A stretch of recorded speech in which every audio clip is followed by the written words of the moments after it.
Hey everyone, it's us. We are back with Red Squig Challenge Kitbash. This is the 6th challenge we have run for members of our Patreon community and our Discord community. If you are interested in getting involved in one of these, head on over and find us on Discord and then join our Patreon at any level. And quarterly, we have another painting challenge. We give everybody about 2 months to do that painting challenge. We then release all of the images to our Discord community. Our Discord community votes on it. And then, of course, you guys see our final votes here in these videos on YouTube. If you haven't watched any of those before and you don't know what's going on, we'll give you a couple of seconds to go back and watch all of them. Cool. Now that you're back, we're going to talk about this challenge, lay out the rules, and jump right into the voting. So this challenge was Kitbash and conversions. As this was the last challenge of the year 2022, we wanted everybody to take that last couple of days, that last 60 days or so, to show us their craziest kitbashes and conversions. To qualify as a kitbash or conversion, the model had to be at least 25% changed from its original. We didn't want anything as basic as like head swaps or just different weapons added onto the body. The submission did not have to be a Games Workshop miniature. We wanted to see everything from across. So whether or not people wanted to show Kingdom Death or Reaper minis or Steamforged games, their 3D prints, we just wanted to be as surprised as possible by all of their submissions. The way that voting works, after everybody has a chance to do their submission, and again, we give them about 60 days or so to do, about 2 months, we announce it, and then there's about a 4 or 5 day period where we let people answer questions, and then everybody starts. Everybody submits a picture of their unpainted model and with a timestamp so we can see when it was done. We have a secret code that we release, so each one is kind of monitored, and that helps us make sure that everybody is sticking into that 60-day range. And then when we get all of those pictures back, we put them up on our Discord server and everybody votes. So the way that the voting works, kind of the important part, the part everybody cares about, is everybody in our Discord communities gets a vote, and their votes are all worth 1 point. Now, if you're a Patreon, which not only gets you access to participating in the contest, but it also weights your vote a little bit higher, your votes are worth 2 points. Our moderators get 3 votes, their third place vote being worth 1 point, their second place vote being worth 3 points, and their first place vote being worth 6 points. And then finally, us, the hosts, and our stream staff gets 3 votes as well, with our third place vote being worth 3 points, our second place vote being worth 6 points, and our first place vote being worth 9 points.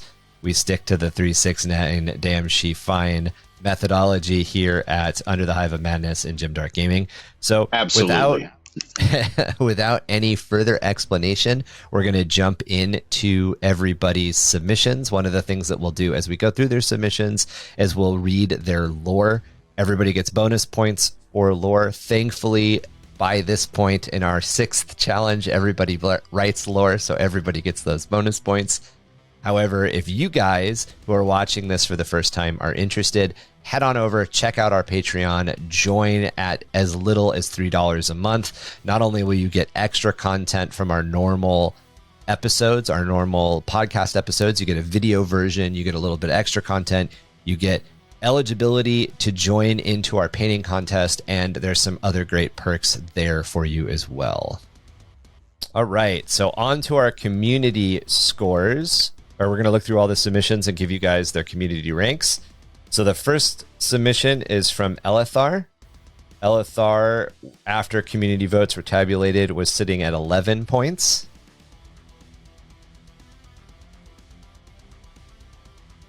Next up, we have JJ Waterboy. After all of the community votes came in, he was sitting at 15 points.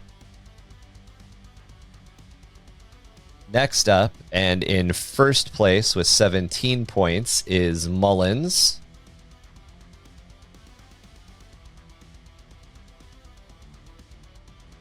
Then we had Saker, who came in third place with 14 points. And in second place was Semi-Serious Nerd with 15 points. So again, to give you guys those standings, in first place we have Mullins at 17. In second, we have Semi-Serious with 15. In third, we have Saker with 14. Oh, no, I take that back. Tied for second is Semi-Serious and JJ Waterboy. Sorry about that. Oh, we got a tie. Yeah. And then in third place is Saker with 14 points. And in fourth place is Elthiar with 11 points. Yeah. All right. So first up, before we jump into our moderator votes and then our votes, we're going to look through everybody and read their lore. So first up is Elithar. And if I mispronounce your name or if we mispronounce anything in your lore, we're very sorry. Please just let us know. I think this is Elithar, but I could be wrong. Just doing our best. Chuck, you want to read their lore for us? Run. The only thought in his head, run. His mantra. His legs flattened from exhaustion, his breath coming in ragged gasping gulps. His foot catching on a twisted piece of metal, pitching him down, unseen, scene of refuge. Torel didn't know how long he had been unconscious. He opened his eyes slowly. A poisonous green light illuminated his surroundings weakly. He crawled towards what he thought to be the source, moving across muddy lumps of refuse. Hoping it was a deep sump river, Torel would follow back upstream to find out what was happening. Torel found the source of the light. The fear that had filled him was intensely replaced by mind-numbing terror. The thing that slithered across the mounds of refuse was something out of Madman's nightmares. A giant with a man-like torso and a head with a serpentine lower body and giant bat-like wings. As the thing slithered across the uneven ground, sinuous tentacles sprouted and withered as it passed. Torel lost all control of his body as he looked down at himself. He realized what he had taken to be muddy refuse was the dismembered populace of his hive city. The creature had noticed him, turning its faceless helm towards him. Torel shook in terror as the thing slithered and undulted its way to where he lay helpless. The thing reached down and lifted Torel from the pile of parts. Blood, offal, and waste dripped off Torel. As the thing reached for Torel's hand with what looked like a glowing green lobster claw, Torel began to scream. The thing quivered with what may have been ecstasy or laughter or both. The unheard screaming continued as the thing, the demon prince of Slanesh, Sharikik, slowly, meticulously carved Torel into little pieces far from anyone that could hear. So I like this a lot, and I like that your lore insinuates it might be our hive. I like it's in a sump. Yep. I definitely like the little tentacles coming out of the base. That's an awesome little addition. Like Kevin was saying, I love the no face. It just makes it creepier. Yeah, the face makes it extra creepy. Oh yeah. Very cool demon prince conversion. Yeah, I like the it's almost like leopard print on the backside of the wings too. Oh yeah, that's a super cool addition. Yeah, that's cool. All right, so next up we have JJ Waterboy, Raziel, the Guardian of Secrets, 5.M42. Much like the Lord of Death himself, once Raziel crossed the Rubicon Primaris, he gained enhanced control over his powers and learned to channel the spirits of the dead. Throughout his many years alive, he lost many blood brothers, once even fighting alongside a custode named Sir Seraphiel, who he considered as close a brother as anybody could imagine. Sir Seraphiel, unlike most custodes, also shared this sentiment. Shortly after the devastation of Baal, they were both deployed to protect, collect, or necessarily burn precious relics and imperial secrets from the Gene Stealer cult. Sir Seraphiel was slain in the battle as he laid on a mountain of heretical Xenos bodies, where, in his dying breaths, he bequeathed his guardian spear to Raziel. Raziel noticed the beauty and poise in his brother's death and took a mental note to build a golden statue of the moment to memorialize Sir Seraphiel.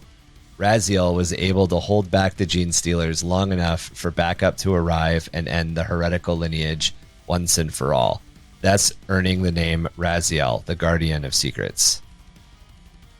I like this one quite a bit. It makes me think a lot of some of the Stormcast stuff, which I know is it does probably have a done on Stormcast, purpose. yeah, kind of feel to it.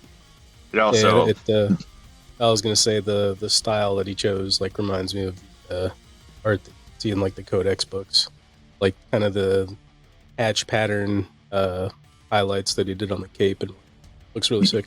yeah, the cape highlights are dope. I really love the body positioning and everything. It's so come at me, bro.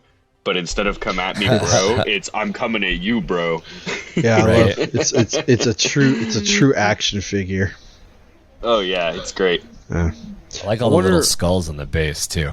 I wonder yeah, what the base is really nice, which is for being so far away from the base, it doesn't actually pull your eye away from the model, but there's actually good detail on there as well. I want to know what the pauldrons are. Those are cool. Oh yeah, Those the pauldrons just are dope. odes. Oh yeah, that's crazy. I didn't notice that before. That's super dope. Next up, we have Mullins. Spider-Man. Marky, you want to get this one? Yes, please Thank you, excuse sir. my voice. I have the He's got that sun-flung. chain. He's It's got that perfect for- chainsaw rasp. Yeah, Perfect from for the my nerg. got them from my little nerglings. So the front lines of Eremexis Prime took me Eric's Mess Shack. first try. Eric's meth shack, right? I didn't even read it. I just threw It's- a name it's- out there based on his stuttering. Eric's It's okay, Methis. Mark. It's okay, Marky. I'm sure Games Workshop would pronounce it arithmetic, so you're fine. I'm sure.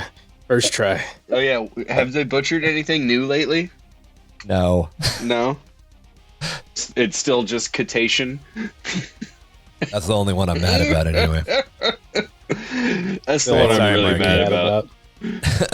The front lines of Eric's Methis Prime were a bloodbath between Militarum forces and World Eaters. The blue sands of the battlefield lay soaked in blood and viscera, as a single Khorne berserker crawled on hands and knee across the sand.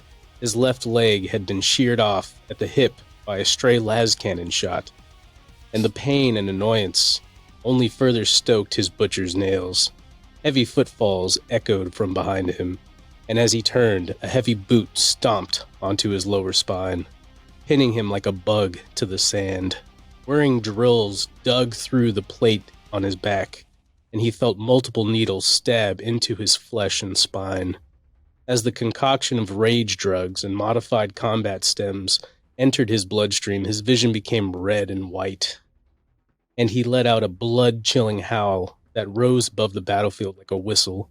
He threw himself across the sand like a hellhound, bounding on 3 limbs at a terrifying speed. Within seconds, he had rejoined the front lines, diving amongst the carnage. He tore guardsmen limb from limb with his bare hands and beheaded berserkers with their own weapons as he had wrenched from their grip. The screams reached a fever pitch that night, concealing the sounds of drills and saws, and the howls of abominations made by the surgeon. That's dope. That's some dope lore right there. That was pretty sick. Yeah, I like that lore. And I like that he said it's blue sand, and he has blue sand. Yeah. Oh, yeah. The base is pretty dope. I like the little Nurgle-y person thing. Well, Oh, the Nurgified. The little like ripped apart body on the bottom. Yeah. That's pretty sweet. I love the color scheme too. Yeah, Dope job, I like Lawrence. that this is a World Eaters apothecary. That's pretty badass. I like that Yeah, quite a bit. you don't hear about that very often. And he's got an axe as a world eater should, or a big what is that yeah. big mace? Yeah, that's pretty cool. Like an axe mace. Axe mace, yeah. Because when you need the best of both those worlds. Right? All right, so next up we have Saker. Kev, you got this guy? I have gazed upon the infinite maw of she who thirsts and shuddered in despair.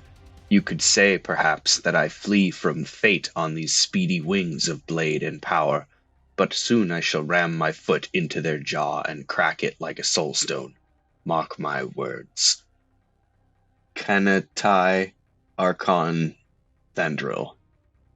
A true-born noble of Komora society, Thandril the Wayseeker is an entrepreneur, savage gladiator, and ruthless warlord to the cabal of the Shimmering Blade, manufacturers of vehicles and jet bikes to all of Komora, and closely tied with the witch cult, specifically to that of the Red Grief, who adore these vehicles so.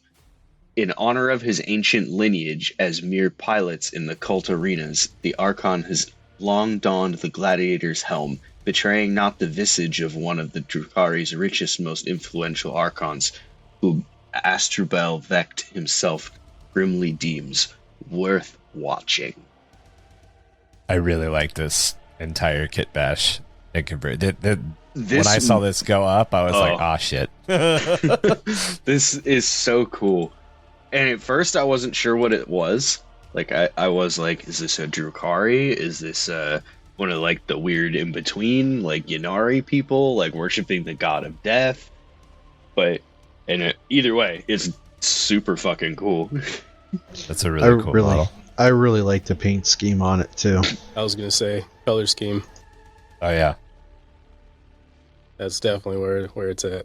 Very striking model. Oh yeah, the bone color scheme with the red sword but the blue crystal. Like, most people end up reusing paint just for efficiency's sake, but the fact that it's all different colors leads you, like, bounces your eye around, and it's really pleasing in that way. Yeah, definitely. All right, so last we have Semi-Serious Nerd. Semi-Serious Nerd gave me a pronunciation. So Azeron quickly donned his armor and took a deep breath before taking a step out of the room, leaving the room that he had resided in for the last few days in a more organized state than that to which it had been before. Going through the chambers of the temple, he stretched quickly with every step. Striding through the halls of the large temple, he quickly waved to the acolytes and different mediacum that resided within. Each friendly face he saw reassured him of his mission, quickly moving down deeper into the sacred chambers until he finally made his way to the large doors of the grand chamber. With another deep breath, he pushed the heavy doors open to find the portal agape in the center of the room, along with what seemed to be a few corpses laying around. The heavy sound of his footsteps echoed through the chambers as he quickly acknowledged the cardinal sages that sat at all 4 points of the council room. Drawing closer to the portal, he quickly assessed the corpses and realized they weren't humans. Instead, they were creatures not of this world or universe. He took a brief moment to inspect the heads of these mysterious things.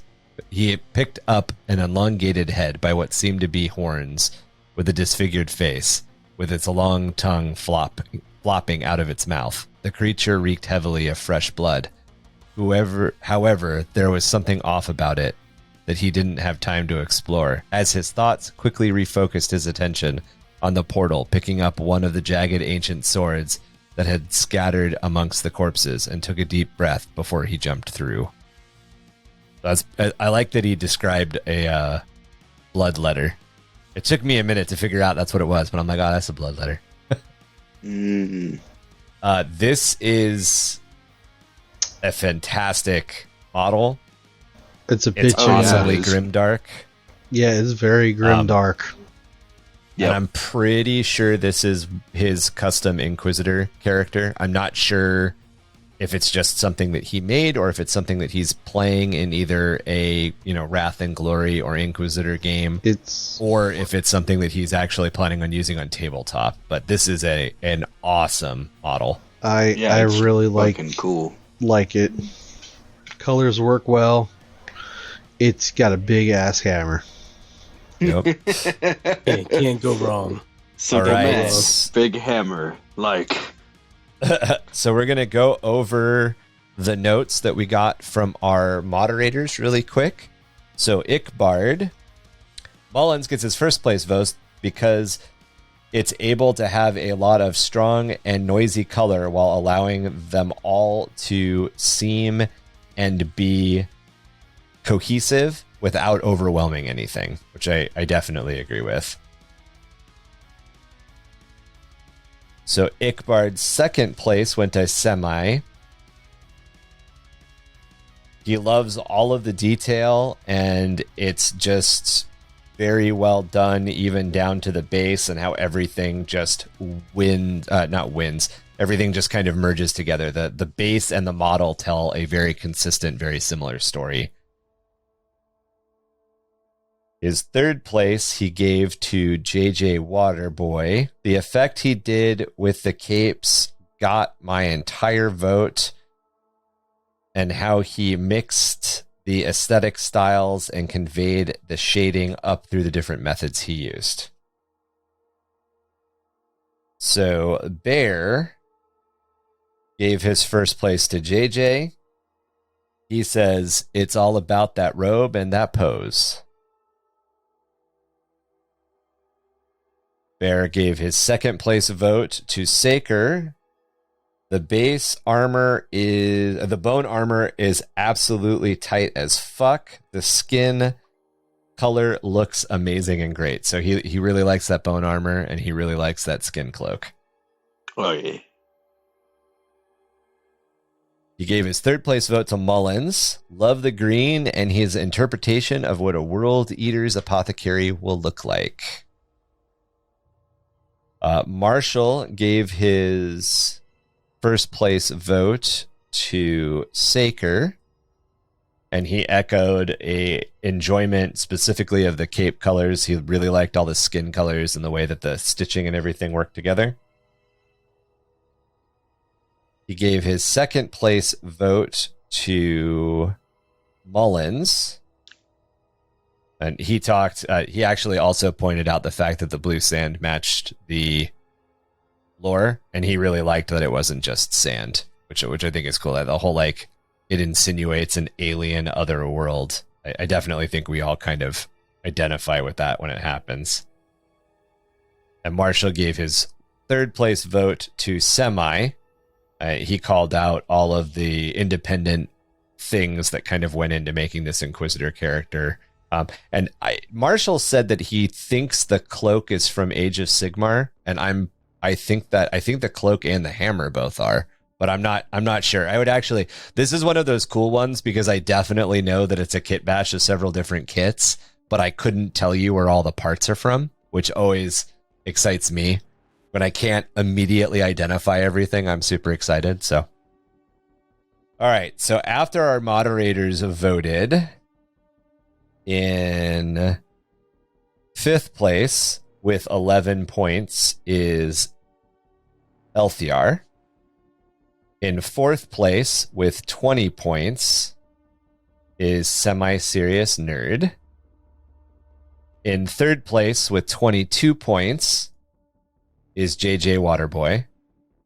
In second place with 23 points is Saker. And in first place with a lava hot 27 points is Mullins. And that brings it to our votes. I'm going to do Rugen's first, and then Chuck, we will bounce to you. So for Rugen's third place, awarding 3 points, he gives it to Mullins. And Rugen's comments are, I love the gore. It kind of forces that corn look going on with all of that fabulous Fabius Bile accents to this model. But Rugen definitely 100% all about that gore. All right, Chuck, what is your third place vote? And hit us with a couple details. God, I have to find... You are also Mullins. Yeah, you're gonna have to tell me because I don't. It's been a minute since we did this. Yeah, my third place for Mullins is I like we were talking about. It's the base and the attention to the details in the syringes. And the fact that I don't know if that's a real axe or if he converted something to make an axe. I think he took 2 axes and put them together.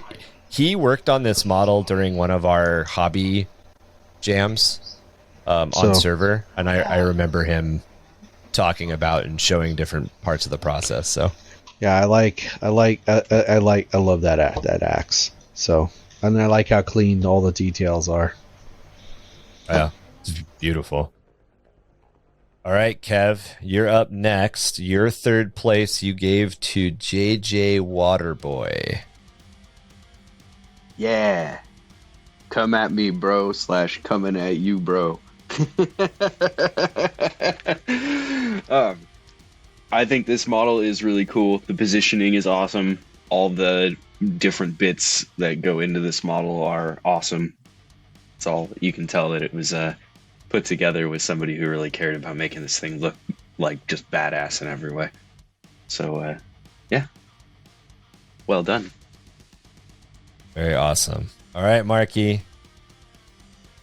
All right, I'm sorry, Marky. I'm going to take it from you for a minute. So Beast sent us his various votes, and Beast voted for Elithar for third place. He noted specifically that he loved the pose of the lower snake body, and he's really, really likes the very clean, clear, defined colors, excuse me. So that Beast's input. Beast also pointed out the tentacles on the base, which I didn't even notice until we read your lore during this episode. So good job, but Beast pointed that out. So awesome on you, my man. Marky, I'm going to toss it over to you. You also gave Elithar your third place vote.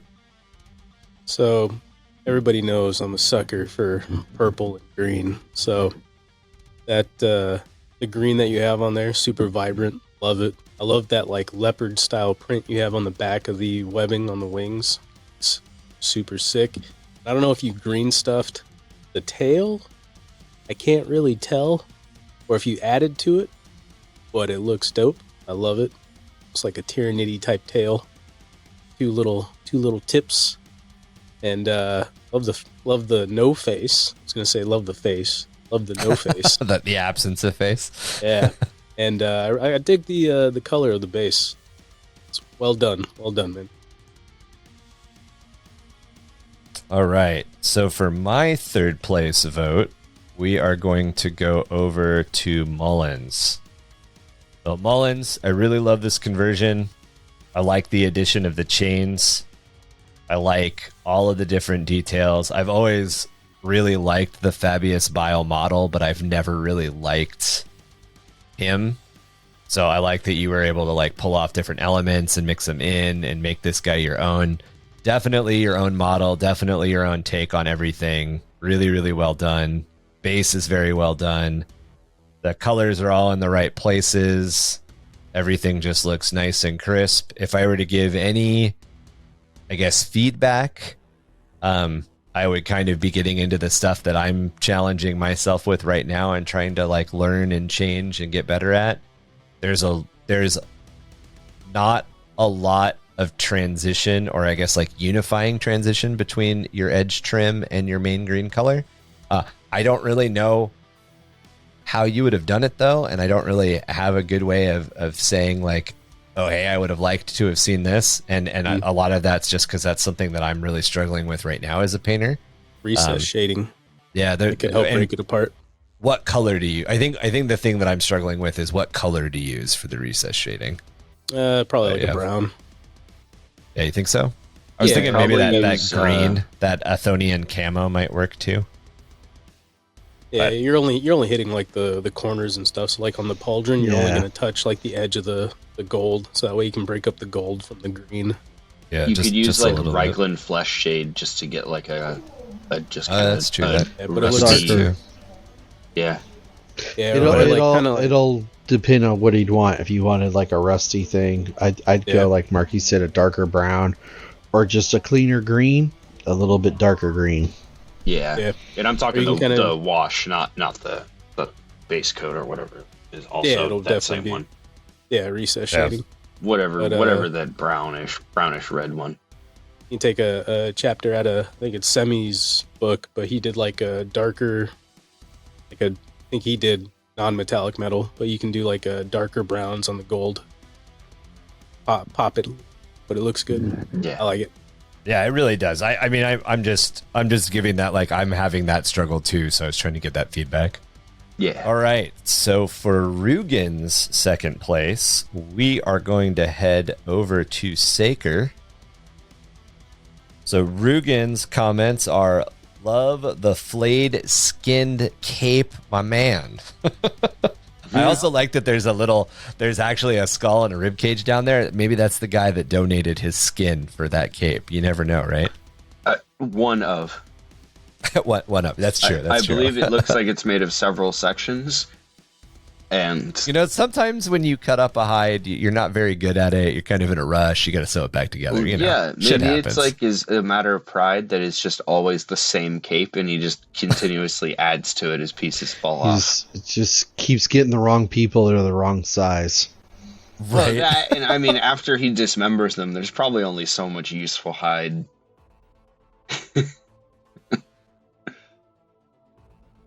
All right, so Chuck, you are up next, and you gave your second place to Elithar. Or Elithair. I'm sure, yell at me. Let me know how I'm mispronouncing your name. Let me look at it and actually take a look and think that's right there. I know, I'm doing it. LDR. Yeah, I feel it. Yeah, all right, Chuck, hit us with those deets. My thing is, again, it's nice bright colors. You can tell there's a lot of converting and green, and we've talked about that face, all of us. Mm-hmm. We're pretty sure it's a green stuff face. It's so awesome. The thing's creepy looking. The tentacles are out, and I like how the contrasting colors with it and its base, and its pose like it's coming at you. So, oh yeah, 100%. I think it's a really cool model. Well done. Kev, you gave your second place vote to Saker. Hit us with your details on Saker there. So I really love the fact that the bone color for the armor is just so well applied to the entirety of the model. It's so hard to paint bone. Yeah, that is the one. Just clap for that. That is an achievement on its own. The blade has a nice orange to it. It's not too shiny. It's not like metallic. So you didn't just go, let me just hit it with a metallic to make it shiny. It's got like a nice. It's unique. It's not standard colors on there. The crystal is awesome as well. That I really like the shading in there between the gradient with the white. It gives it a nice, really good crystalline look to it. The light glint off the helmet is also really well done on there. It's a nice little touch. The base detail, you got the skeleton down there. And, of course, the flesh cape is a super good touch with the chains hanging and everything. It gives it a very imposing, creepy, like, death god vibe. Oh, yeah. Yeah, definitely. Death god vibe is a good way to put it. All right, so Beast gave his second place to Mullins. Beast commented that he really likes the green and red. He likes the way that the colors kind of balance against each other, and he also liked the different take on Khorne. Kind of makes sense that Beast liked the gold, green, and red, considering his knight was gold, green, and red. So I definitely seeing kind of some of our favorite color combinations come up, so that's pretty dope.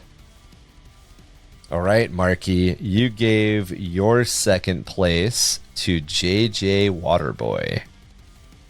Yeah, so we've definitely seen JJ kind of increase his skill as a painter throughout the past competitions, and just seeing him try new styles with the hatch pattern on the blue and like the ASL on the OSL. ASL, that's American Sign Language, huh? Yeah. OSL on the eyes, the glowing eyes are really sick. I like the extra detail he did on the shield on the shoulder and the lightning on the weapon. He just overall did a Really good job. Enjoy it. I enjoy the action of the model. I actually can't believe I forgot to mention the lightning on the weapon. Originally, when I was looking at this one, I thought that was really dope. But somehow it slipped my mind when we pulled it up earlier. Yeah, very good. Very, very cool model. All right. So for my second place, I went with Saker. But Saker, this is a beautiful fucking model. I like that the blades, on both his shoulder there and the back piece with the skulls hanging off of it are also matched to that bone tone. The Warbringers, which are the War Criers, which are my Space Marine chapter, my custom Space Marine chapter, are also in bone armor, bone colored armor, and I have probably repainted them like 6 times. They started out as just being the Imperial Navy colors from Star Wars, and I tried to repaint them as more and more bone several times, and I've never pulled it off this well, so absolute kudos to you. I love that the helmet is shiny, that shiny black specifically. And again, I saw this model and I was blown away. I was like, oh, holy shit, that's badass. I also really liked seeing it before it was painted with all of its different elements. That was cool to see, where the different pieces of the kit came from. So very, very awesome, super dope model. It's got to be a badass Archon on tabletop. All right. So for Rugen's first place, we are going to head over to Semi. And Rugen says, it's fucking clean and it's a nice paint job. Enough said. Yep. Oh, very, very concise. Gotta love the cape work he did there. Oh yeah, it's so good. And it's funny because Rugen said it's a very clean paint, and it is a very clean paint job, but it's a very Blanchetsu paint job at the same time, which I really, really respect. Anyway, we'll get to that later. Chuck, you also gave your first place vote to Semi, so hit us with those details. Yeah, I mean, this model to me screams grimdark. And I love the fact that it's... like we were talking earlier, we don't know where all the bits came from. Like, I don't, and I think it's awesome. The cape is awesome. The coloring is really good. I wish, it sucks, but I wish I could see the better detail, because the detail's awesome on the base. So, to me, it's a great job with the Kitbash and the painting. You make it bigger. That's funny. I can zoom in a little bit for you. All right, Kev. We're not going anywhere. You also gave your first place vote to Semi. Yeah. Mildly, that's it. Sir. Yeah. Mildly interested geek. Mildly interested geek. I like that. But this is Warhammer. That's like if to put it in as few words as possible. This is Warhammer. It's dark, but it still has all the Baroque aspects of the Gothic nature of the armor.